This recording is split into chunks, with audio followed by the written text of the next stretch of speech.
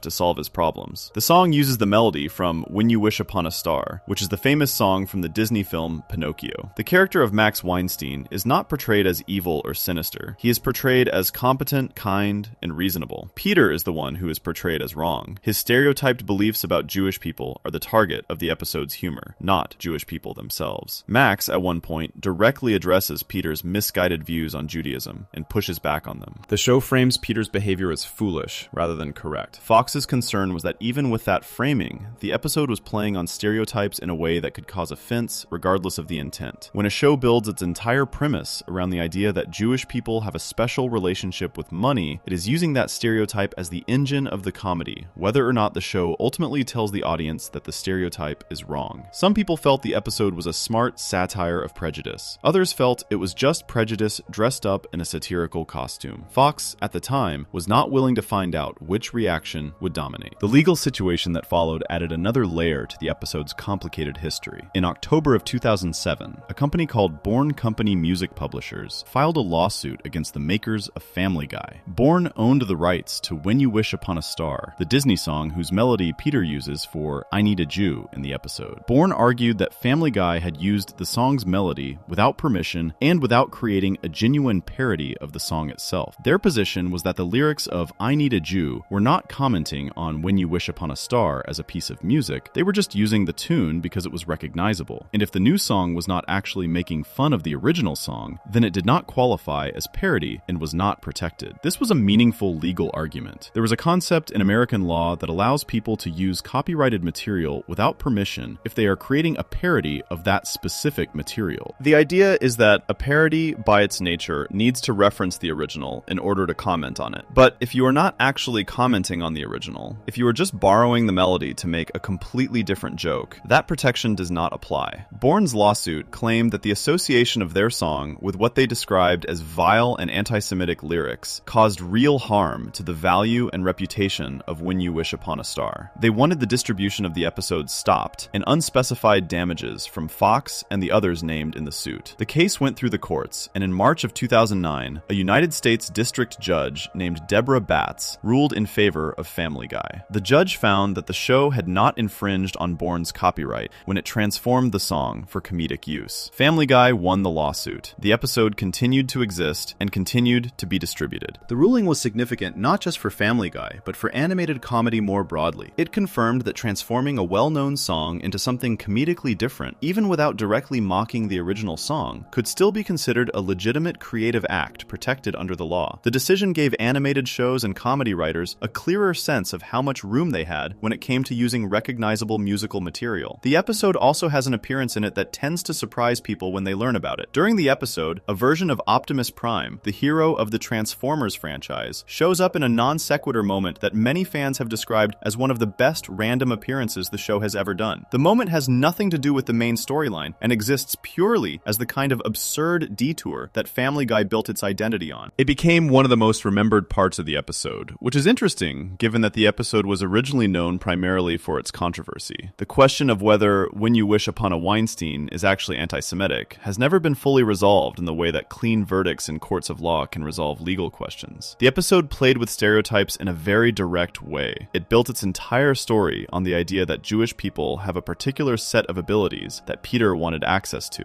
The intent was satirical. The joke was supposed to be on Peter for believing these things, not on Jewish people for supposedly having these traits. But intent and effect are not always the same thing, and a joke that relies on a stereotype to function is doing something with that stereotype, regardless of who the official target of the humor is. What is clear is that Fox's decision to hold the episode back for 3 years reflected a genuine calculation about risk. When the episode finally aired, the reaction was more muted than the years of buildup had suggested it would be. Some people saw the anti-Semitism concern as an overreaction and felt the episode's satirical intent was clear enough to protect it. Others felt the original concern had been valid and that the episode was doing something uncomfortable with its premise, regardless of how it was framed. The show had pulled off that kind of material before, and it would pull off similar material again, but never quite in the same way, and never again with quite the same result of getting pulled from the schedule before anyone had even seen it. The episode is now freely available on streaming services, and has been for years. It is watched regularly by Family Guy fans as part of the show's normal catalog. The controversy around it has faded to the point where most people watching it today are probably unaware that it ever caused any significant problem. That fading is itself a kind of answer to the question about whether the original concern was proportionate. But the pattern that When You Wish Upon a Weinstein represents, a show using a minority group's most recognized stereotype as the engine of a joke, then defending itself by saying the joke is really about the person holding the prejudice rather than the group being stereotyped, is a pattern that has shown up repeatedly in Family Guy's history. It showed up with the Quagmire's Dad episode. It showed up with the Turban Cowboy episode. The show consistently makes the argument that it is satirizing prejudice rather than expressing it, and critics consistently question whether that distinction is as clean in practice as it is in theory. That argument was also at the center of one of the most unusual legal battles Family Guy ever fought. Not a lawsuit about stereotypes or offensive content, but a lawsuit filed by one of the most beloved figures in American entertainment history, someone who had built an entire career on wholesome comedy and felt that Family Guy had taken something that belonged to her and dragged it through the mud. Before we move on, if you're enjoying this analysis, please consider subscribing. It helps the channel tremendously. She was not wrong about what the show had done. The question was whether the law gave her any power to stop it. Section 8, the Carol Burnett lawsuit and the question of who parody laws actually protect. Carol Burnett is not the kind of person you would expect to find in a legal fight with Family Guy. She spent 11 years hosting one of the most successful variety shows in the history of American television. The Carol Burnett Show ran from 1967 to 1978 and was beloved by tens of millions of people across the country. It won dozens of Emmy Awards. It made Burnett one of the most recognized and respected entertainers in America. She was known for her warmth, her generosity toward her cast and crew, and her genuine love for the audience that tuned in every week. She ended every episode of her show by tugging her ear, a small, personal gesture she had started doing to send a private signal to her grandmother, who watched from home and knew what it meant. That ear tug was not just a habit. It was one of the most recognized personal signatures in American entertainment. It meant something specific and something tender. It was Burnett saying goodnight to someone she loved, in a language only the two of them shared, broadcast to millions of people who understood that they were watching something private and real. Family Guy took that ear tug and made a joke out of it. The episode in question is called Peterotica. It is from season 4 and it aired on April 23rd, 2006. The setup involves Peter and his friends visiting an adult bookstore. When Peter expresses surprise that the store is clean, Quagmire explains that Carol Burnett works there part-time as a janitor. The scene then cuts to a cartoon version of Burnett dressed as her famous character, the Charwoman,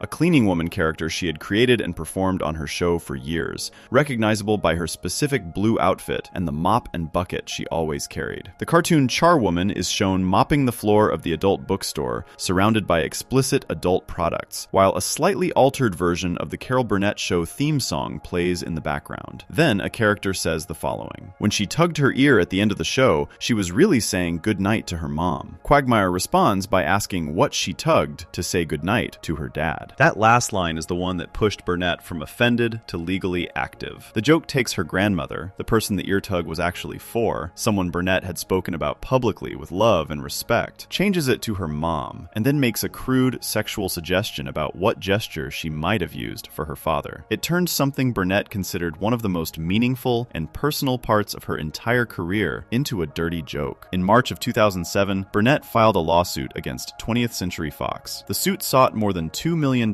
in damages. She argued that Family Guy had used her name and likeness without permission, had used her character, the Charwoman, without permission, had used an altered version of her theme song without permission, and had violated her right to control how her image and persona were used in commercial entertainment. Fox's defense was built entirely around one concept: parody. Under American law, a parody, a piece of comedy that mocks or comments on an existing work by imitating it, is allowed to use elements of the original without asking permission. The idea is that parody, by its nature, needs to reference what it is making fun of. You cannot parody something without invoking it. So the law gives creators permission to use copyrighted material, a person's likeness, or a trademarked character, as long as what they are creating is genuinely a parody of those things, songs, rather than just a borrowing of them for an unrelated purpose. Fox argued that putting the charwoman in an adult bookstore was a parody of Burnett's wholesome public image. It was comedy built specifically on the contrast between who Carol Burnett was known to be and the context she was being placed in. The humor depended on the audience knowing who Burnett was and what she stood for. Without that knowledge, without the recognition of the charwoman and the theme song and the clean, beloved image she had spent decades building, the joke does not exist. The entire gag is the collision between Burnett's reputation and the setting Family Guy placed her in. And that collision, Fox argued, is exactly what parody is. The court agreed with Fox. On June 4th, 2007, United States District Judge Dean Pregerson dismissed Burnett's lawsuit. He ruled that the segment was protected under the First Amendment as parody. He cited legal precedents that established comedy's right to mock and comment on public figures and their work without needing those figures' permission. Burnett received no money. The episode continued to air without any edits. The charwoman remained in the adult bookstore. The ear tug joke remained in the episode. Judge Pregerson did acknowledge something important in his ruling, though. He said that he had no doubt Burnett was a beloved and respected figure in American entertainment. He understood that the segment was distasteful and offensive to her personally. He fully appreciated how upsetting it was for her to see something that carried deep personal meaning, the charwoman, the theme song, the ear tug, used in this way. He said the dispute reflected a real gap between old media and new media. Between a time when certain things were considered off limits on television and the current era in which animated comedy had removed nearly all of those limits. He was not pretending the segment was kind or that Burnett had no reason to feel wronged. He was saying that feeling wronged and having a legal case were two different things, and that the law in this situation protected Family Guy rather than Burnett. Fox's defense had one additional element that some legal observers found significant. They pointed out that Burnett herself had built her career on exactly this kind of comedy. The Carol Burnett Show was a variety program that regularly parodied movies, television shows, and public figures. Burnett had spent years taking things that were beloved and placing them in unexpected or absurd contexts for laughs. Fox was essentially arguing that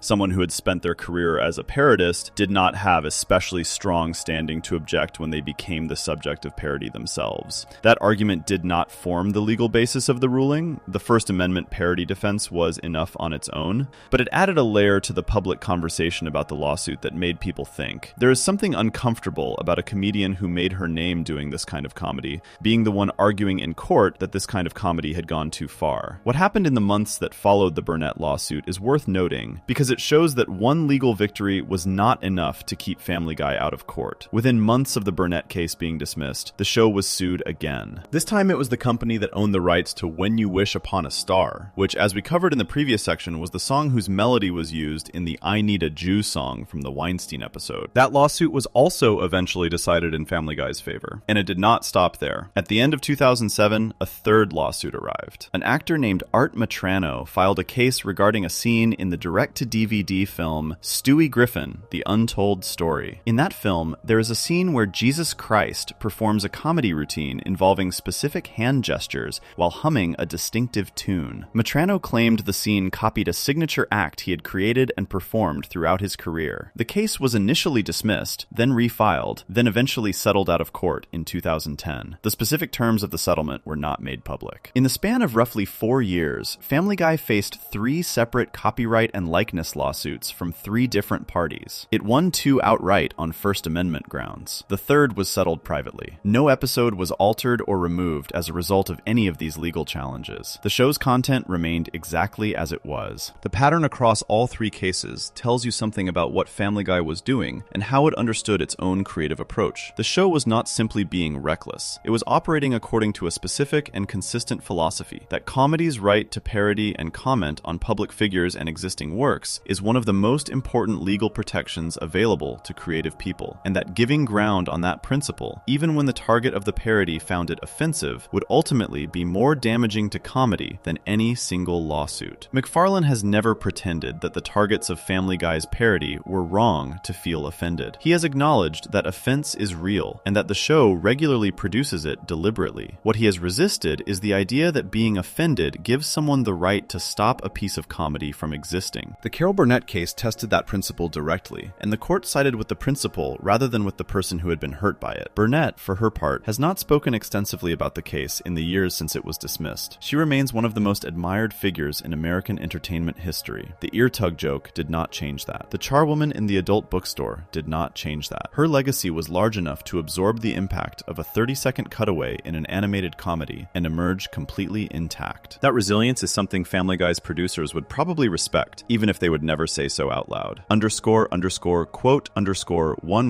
_11__. The lawsuits were battles fought in courtrooms with lawyers and judges and legal briefs. They were formal and structured and ultimately resolved by a set of rules. The next controversy on this list is different. It is messier, it is more personal, and it involves a confession from the show's own creator about why a character who had been on screen since the very beginning was treated the way she was. A confession that a lot of people found more uncomfortable than any joke the show had ever made. Section 9. The Meg Griffin Problem. What Seth MacFarlane actually admitted. Meg Griffin has been on Family Guy since the very first episode. She is one of the original 5 members of the Griffin family. She was there at the beginning. She has been in every season, and she has appeared in hundreds of episodes across more than 2 decades of television. By any measure of presence and longevity, she is one of the central characters of the show. She is also the character that every other character on the show treats as worthless. Her father Peter ignores her, insults her, and physically hurts her on a regular basis. Her mother Lois dismisses her. Her brother Chris mocks her. Even Brian the dog, who is supposed to be the thoughtful and reasonable voice in the Griffin household, treats Meg as someone beneath his attention. The kids at her school reject her. The adults in Quahog want nothing to do with her. Strangers who have never met her treat her with contempt the moment they see her. There is no corner of Meg's world where she is treated as someone who matters. This went on for season after season. The jokes at Meg's expense became a running feature of the show. Not occasional, not situational, but constant. An episode could be about literally anything, and somewhere in it there would almost certainly be a moment where someone said something cruel to Meg, or did something cruel to her, and the scene would move on without consequence. It became so consistent and so reliable that it stopped feeling like a character trait and started feeling like something the show was doing deliberately, without fully thinking through what it meant. For a long time, the official position from the people making Family Guy was that the Meg abuse was simply dark comedy. The show had always pushed into uncomfortable territory. Treating a character badly was not different in principle from any of the other dark things the show did regularly. It was part of Family Guy's identity as a show that did not flinch from things that made people uncomfortable. Then, Seth MacFarlane actually explained where it came from. In an interview that circulated widely and got significant attention, MacFarlane admitted something that a lot of fans had not expected to hear. He said the decision to make Meg the show's punching bag came from the writing room. And the writing room, he explained, was at that time made up almost entirely of men. Men who, when it came to writing a teenage girl, simply did not know what they were doing. He said directly that the male writers on Family Guy had trouble relating to Meg as a character. They struggled to write believable stories about a teenage girl's experience. They did not know how to make her funny in the way they made the other characters funny. And rather than solving that problem by bringing in writers who might have had a better understanding of what Meg's life could look like, or by doing the harder creative work of figuring out how to write her well, they took the easier path. They made her a target. They made her the character that everything bad happens to. And MacFarlane acknowledged that this became, in his words, a kind of therapeutic outlet for the writers. They could take out their creative frustrations by making Meg miserable. When this explanation became widely known, the reaction from a large portion of Family Guy's audience was not understanding or forgiving. It was anger. The response broke down along a very clear line. On one side, people who had always found the Meg jokes funny, or at least harmless, saw the explanation as an honest, behind-the-scenes confession that did not really change anything. Comedy writers make practical decisions about their characters all the time. If the joke worked, it worked. On the other side, people who had always felt uncomfortable with how Meg was treated now had confirmation that their discomfort had been pointing at something real. The show had not developed a teenage girl character through some intentional creative choice designed to say something meaningful about how society treats young women. It had failed to develop her at all. And rather than acknowledging that failure, it had turned the failure itself into the joke. Meg was not being treated badly as a comment on anything. She was being treated badly because the people writing her could not figure out what else to do with her. One response that circulated widely after MacFarlane's explanation became public captured the feeling many people had. A commenter wrote that, of all the directions the writing team could have gone, they consistently chose to punch down. Another person said they had never found the mistreatment of a teenage girl funny and wanted to know why the answer to not knowing how to write teenage girls was to abuse one rather than to hire someone who could actually write her properly. That last point, the question of why the response to not being able to write a teenage girl was to make her a punching bag rather than to find writers who could do better became the central criticism. It was not just that the Meg jokes were cruel. It was that the cruelty had come from a specific failure, and that failure had been covered up for years by presenting it as an intentional creative decision. The show itself had an episode that tried to give a kind of in-story explanation for why Meg was treated the way she was. In a season 10 episode called Seahorse Seashell Party,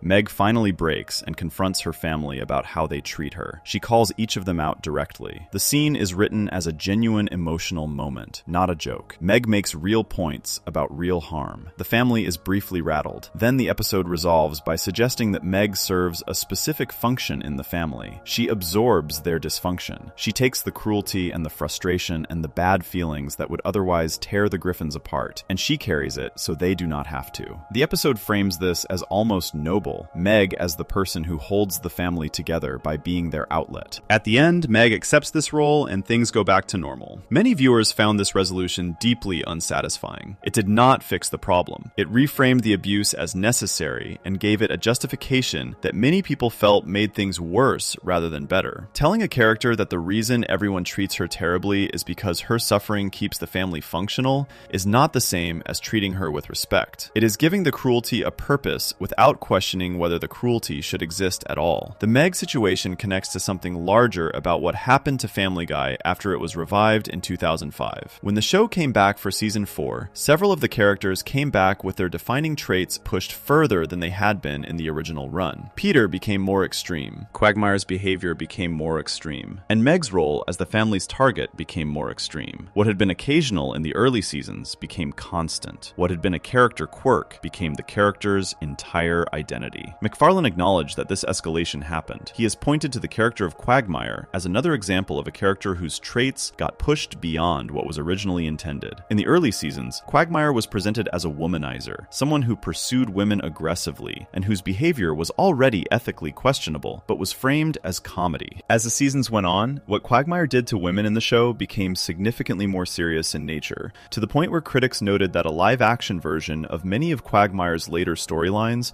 would not read as comedy at all. The difference between Quagmire and Meg, though, is that Quagmire is the one doing harmful things. Meg is the one having harmful things done to her. The audience is positioned differently in relation to each of them. With Quagmire, the show is asking you to laugh at someone behaving badly. With Meg, the show is asking you to laugh at someone being hurt. Those are different requests, and a significant number of viewers found the second one harder to accept than the first. The change that eventually came to the Meg storyline was real and documented. By season 22, the running gag of abusing Meg had stopped. The people who track the show closely have noted that the shift coincided with two things happening at roughly the same time. The public backlash against the Meg jokes had grown significantly enough that it could not be ignored, and the writing staff had changed. More women had joined the team. That second detail is the one that sits most pointedly next to MacFarlane's original explanation. He said the problem came from a writing room full of men who did not know how to write a teenage girl. The solution that eventually fixed the problem was adding people to the room who did. It took over 15 years to get there. Meg spent those 15 years as the target of every bad joke the show needed a home for. The fans who had been uncomfortable the whole time were not wrong. They had been watching a real creative failure being passed off as intentional comedy, and the person who made the show eventually confirmed it. What makes this controversy different from every other one in this essay is that it does not involve a single episode, a single joke, a banned broadcast, or a legal case. It is something that happens slowly, across hundreds of episodes over more than a decade. It was baked into the structure of the show itself, and the explanation for it, when it finally came, was not that the show had been trying to say something meaningful or provocative. It was that the people making it had not known what to do with a teenage girl, and so they had made her life miserable instead. Family Guy has survived every controversy in this essay, canceled twice and came back, fought the PTC and kept going, banned an episode and kept going, got tangled in a real-world tragedy and kept going, lost lawsuits and won them, was publicly attacked by competitors and ignored them. The Meg situation is the one controversy where the show's own creator looked back and acknowledged, without much argument, that something had genuinely gone wrong. And yet the show kept going after that admission too. That pattern of survival, that ability to absorb criticism and controversy and keep producing episodes regardless, brings us to the final section of this essay, the one that started before any of these controversies. series, the one that involves Seth MacFarlane personally and not just the show he created, and the one that sits in a category entirely its own. __quote_12__. Because everything else in this essay is a story about what Family Guy did. The next section is a story about what almost happened to Seth MacFarlane himself on a Tuesday morning in September of 2001, and how close the world came to a version of events where none of this controversy ever existed at all. Section 10. Seth MacFarlane, American Airlines Flight 11, and the 9/11 episodes. On the morning of September 11th, 2001, Seth MacFarlane was supposed to be on a plane. Not a plane in the general sense, a specific plane. American Airlines Flight 11, departing from Boston Logan International Airport, headed to Los Angeles. That plane was hijacked by terrorists at 7:59 in the morning. At 8:46, it was flown into the North Tower of the World Trade Center in New York City. Everyone on board was killed. MacFarlane was not on it. The reason he was not on it is one of the strangest pieces of biographical information attached to any major figure in American entertainment. The night before, MacFarlane had been in Rhode Island giving a lecture at his old college. After the lecture, he went out and had drinks with friends. He stayed out later than he should have. He woke up the next morning hungover and running behind schedule. His travel agent had also made an error with his itinerary, giving him the wrong departure time. The agent had told him the flight left at 8:15 in the morning when it actually left at 7:45. Between the hangover slowing him down and the incorrect time from his travel agent, MacFarlane arrived at the gate at Boston Logan approximately 10 minutes after the doors had closed. The gate agent told him he was too late. The flight had already departed. MacFarlane went to the airport lounge and fell asleep. He woke up roughly 40 minutes later to find out that the plane he had missed had been crashed into the World Trade Center. He has told this story in interviews multiple times over the years, always with the same combination of matter-of-fact delivery and quiet awareness of what it means. In one interview, he described arriving at the counter and being told the gate was closed. In another, he recalled waking up in the lounge and discovering what had happened. He has consistently described the immediate aftermath as rattling, his word, while also being clear that he did not spend years afterward feeling like he had been spared for some special reason, or that the near miss had fundamentally changed how he approached his life. He said he was late for everything, and that on this particular morning, being late had saved him. He treated it, at least publicly, as a coincidence rather than as destiny. He did not lean into the drama of it, or use it as the centerpiece of a personal narrative about survival and purpose. He acknowledged it when asked, described it plainly, and moved on. What makes the story relevant to a video essay about Family Guy's controversies is not just the biographical fact of it is what the show did with 9/11 in the years that followed, and why those choices carried a weight they might not have carried coming from a different creator. Family Guy addressed September 11th multiple times across its run. The most significant and most controversial of these was an episode in which Brian and Stewie travel back in time and find themselves in a position to prevent the attacks from happening. They succeed. They stop the hijackings. September 11th does not occur in the version of history they have created. Then, the episode shows what the world looks like without 9/11. The answer the show gives is dark and specific. Without the national unity and collective grief that followed the attacks, America continues down a path of bitter division. The political anger that had been building through the 1990s never gets interrupted by a shared tragedy. The country fractures further. Eventually, a civil war breaks out. States begin to leave. A nuclear conflict follows. The episode concludes with Brian and Stewie deciding that the world is worse without September 11th than it was with it. They go back in time again and make sure the attacks happen. The episode ends with Stewie saying they did it, that they made September 11th happen, and suggesting a high five. Then he immediately acknowledges that this probably would not look good out of context. That self-aware joke at the end did not protect the episode from the reaction it received. Entertainment Weekly published a critical piece about it. Other outlets questioned whether Family Guy had finally gone somewhere it should not have gone. The argument from critics was not primarily about the mechanics of the time travel story. It was about the basic question of whether an animated comedy had any business making September 11th the subject of a joke at all, regardless of what the joke was actually saying. MacFarlane pushed back. In an interview on a program called Rove LA, he was asked to defend the episode directly. His response was that the criticism was ridiculous, and that he was happy to have the argument anyway. He explained what the episode was actually doing, that Brian and Stewie went back in time for reasons unrelated to 9/11, that while there, Brian told his past self about the attacks, and that the moral of the story was specifically about the dangers of going back and changing the past. The episode was was not, in MacFarlane's telling, a joke about September 11th. It was a story about time travel that happened to use September 11th as the historical event whose absence created consequences. He also pointed out something that his critics did not often address directly. He was personally connected to that day in a way that almost no one else in entertainment was. He had been booked on one of the planes. He had come within 10 minutes of being on Flight 11. Whatever anyone thought about whether Family Guy should be making episodes that touched on the attacks, MacFarlane had at minimum a personal relationship with September 11th that gave him a different standing to engage with it than a creator who had simply watched the events on television. The show had actually referenced its creator's near miss before the controversial time travel episode. In an earlier episode, Brian and Stewie are talking, and Brian mentions that he was supposed to be on one of the planes that day. Without missing a beat, Stewie says that he was too. The joke is quiet and quickly passed over. It works as a joke because MacFarlane voices both Brian and Stewie, so the line is really MacFarlane acknowledging his own near-death experience through two of his characters simultaneously. It is one of the more unusual moments in the show's history, a genuine biographical fact hidden inside a passing joke that most viewers probably did not register as anything more than a throwaway line. The 9/11 material in Family Guy sits differently from every other controversy in this essay because of that biographical dimension. When the show made jokes about the Boston Marathon, that was a show making a bad taste joke about a public event it had no personal connection to. When the show made jokes about September 11th, it was a show whose creator had almost died in the attacks, making choices about how to engage with something real and personal and enormous. Whether that personal connection made those choices more acceptable or less acceptable is genuinely difficult to answer. On one hand, someone who nearly died in an event has a reasonable claim to engage with that event however they choose to process it. On the other hand, September 11th did not only affect the people who were on those planes. It affected thousands of families, an entire city, and a country that was changed permanently by what happened. MacFarlane's near miss gives him a connection to the day that most people do not have, but it does not give him ownership of it. MacFarlane himself seems to understand this distinction. He has never argued that his near miss gives him special permission to do whatever he wants with September 11th in his comedy. He has argued that comedy has the right to engage with anything, that dark humor is a legitimate response to dark events, and that the specific things Family Guy did with the material were more thoughtful than critics gave them credit for. Those are arguments about comedy's role and about the specific quality of the episodes in question. They are not arguments that he gets a pass because of what almost happened to him at Boston Logan. The conspiracy theory dimension of this story also circles back to September 11th in an indirect way. When the fake Turban Cowboy video spread in 2013, the person most responsible for pushing it to a wide audience was Alex Jones, who had built his entire platform on conspiracy theories about September 11th being an inside job planned by the American government. The idea that Family Guy had predicted or been connected to the Boston Marathon bombing